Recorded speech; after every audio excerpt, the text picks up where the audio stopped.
Pérez y vamos a hablar sobre un hecho importante en la historia de Colombia entre 1920 y 1957. En este hecho vamos a hablar sobre la masacre de las Bananeras, quien vamos a entrevistar. Buenos días con todos, mi nombre es Álvaro Leonel Andrade López, soy docente del área de filosofía en la institución educativa Pablo VI y el día de hoy Talía me va a realizar una pequeña entrevista sobre un tema en específico, ¿no? La masacre de las Bananeras, quien nos va a comentar sobre acerca de ella. ¿Listo, profe? Claro. Vamos a comenzar con las preguntas. ¿Qué sabe sobre la masacre de las Bananeras? Bueno, las masacres de las bananeras es un hecho muy importante en la historia de Colombia, sobre todo en un aspecto, llamémoslo social, debido a que esto causó en la gente una gran conmoción por la situación que ocurrió. Esta se ocurrió en 1928, la huelga comenzó en noviembre, y comenzó por diferentes factores. Uno de ellos fue, por ejemplo, el salario, según tengo entendido, no se los daban totalmente en dinero, sino con vales. Había jornadas laborales muy extensas de 12 a 14 horas, y además de que la empresa que era la dueña de la compañía, la United Fruit Company, que era una empresa estadounidense. Entonces estaba desligada del territorio, no conocía, nomás les importaba, era pues la producción económica y no tenían en cuenta los derechos laborales ni todo lo que pues después se desarrollará. Bueno, profe, vamos a seguir la siguiente pregunta. ¿Por qué cree que ocurrió este hecho? Como les digo, uno de los factores o causas que plantean es justamente que los trabajadores estaban ya cansados de esta explotación laboral. Pues recordemos, actualmente tenemos una jornada de 8 horas laborales y en aquel momento se dice que trabajaban de 12 a 14 horas.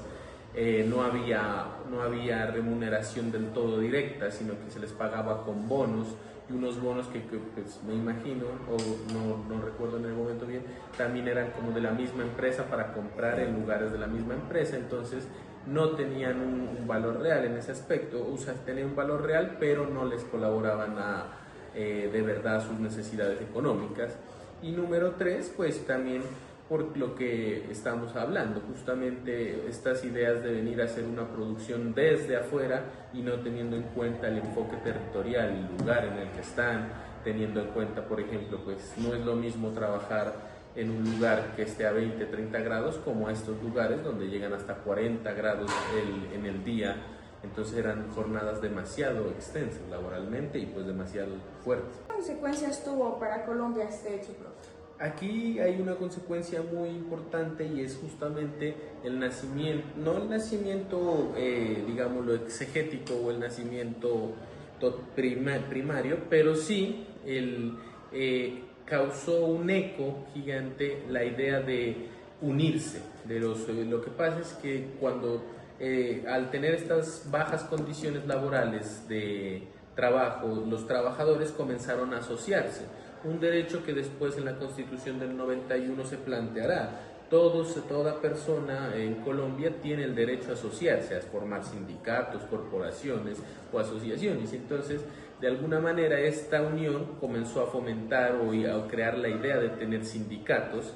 Entonces, siempre en la historia del sindicalismo en Colombia se ha presentado como un hecho vital para comprender cómo a veces, en este caso, la United Fruit Company terminó afectando a estos trabajadores, y más aún, ni siquiera solo fue una huelga. Recordemos que la masacre, por eso después no se llama huelga de las bananeras, sino masacre de las bananeras, porque después, con coautoría y ayuda del mismo gobierno, fueron llevados el ejército a reprimir esta huelga, y al final en la represión terminaron asesinando. Pues no hay datos del todo verídicos, pero se dice algunos que fue decenas, algunos dicen que 600 y algunos dicen que llegaron hasta 1000 personas. ¿Cómo ha llegado hasta el imaginario actual? Pues una de las grandes fuertes o grandes cuestiones que hizo esto muy famoso fue justamente García Márquez en su libro Cien años de soledad. Toma un momento para narrar este problema, claro, de una manera ficticia, pero basándose en esta situación, donde, si no recuerdo mal, llegan a decir que son cerca de 8.000 muertos para darle más contundencia. Pero esto sí, pues lo que les digo, afecta en cuanto a la cuestión de que la gente comenzó a tener, o sea, ¿quién manda en Colombia? ¿Los gringos con sus compañías o el Estado? Porque si el Estado debe proteger a los ciudadanos, ¿cómo es posible que el Estado mate a sus ciudadanos por hacer una huelga, por tener derechos laborales? Eso sería pues las consecuencias, a mi parecer. Bueno, profe, por último le voy a seguir la siguiente pregunta. ¿Usted por qué cree que hoy en día es importante recordar este hecho? Justamente lo que habíamos terminado en este momento de plantearnos. Es necesario porque la memoria permite. Un pueblo sin memoria, sin lenguaje, sin tradición, es un pueblo que se olvida de lo que fue y de lo que podría llegar a ser.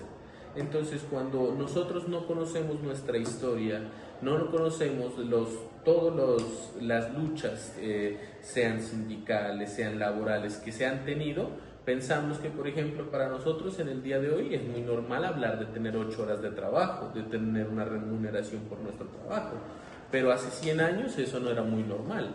Esos derechos son ganados por el esfuerzo de los trabajadores. El Estado, perdón que lo diga así, pero el Estado y las empresas nunca nos han regalado nada a los trabajadores. Los trabajadores han luchado por cada situación que han tenido. Por unas vacaciones pagadas fueron luchadas, por unas horas legítimas de trabajo fueron luchadas, por una remuneración son luchadas. No son porque la empresa dice, ah, qué bonito, démosles esto. No, o el gobierno dice sí. Es muy raro el gobierno que ha protegido al trabajador antes que las empresas. Entonces, por eso es necesario conocer que estas condiciones son o demuestran estas situaciones cómo se ha ido construyendo y creando esas políticas laborales para conocerlas nosotros mismos. Hecho similar y en concordancia, podríamos hablar cómo en Inglaterra hubo huelgas porque morían niños que trabajaban en las empresas, en las industrias obreras, niños de 8 o 10 años, mujeres a las que no se les pagaba, y en cambio en este momento, laboralmente, ya podemos decir que pues hay unos derechos adquiridos, y esos derechos se adquirieron a través de estas luchas históricas. Por eso es necesario conocerlas. Vale, profe, muchas gracias por comentarnos acerca de ello. Listo, con mucho gusto. Este hecho fue muy importante para Colombia porque nos mostró las injusticias sociales y nos ayudó a fortalecer la lucha por los derechos laborales en Colombia.